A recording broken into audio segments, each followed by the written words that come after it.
Guys, nakakatakot oh. Umakyat yung tao sa itaas ng kahoy. Tsaka mahangin. Kasi yung kahoy na yan,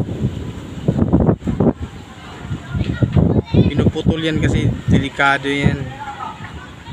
Minsan kasi bumagsak na yan yung ulan. Kaya mito yan, tinatawag nilang kahoy. Kaya mito yata yan. Tsaka ang lakas ng hangin oh, tingnan nyo guys. Lakas oh.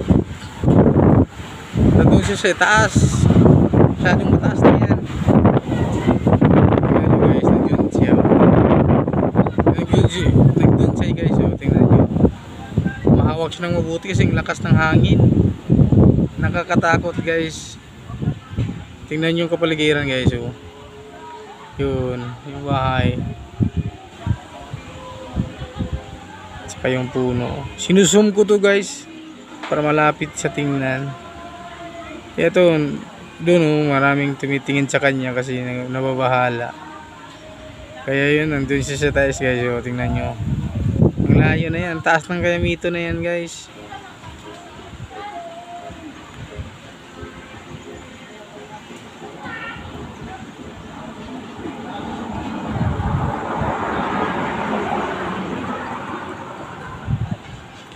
Kinukuha kasi yung mga sanga kasi delikado yun bumagsak sa mga bahay kasi maraming bahay dyan eh.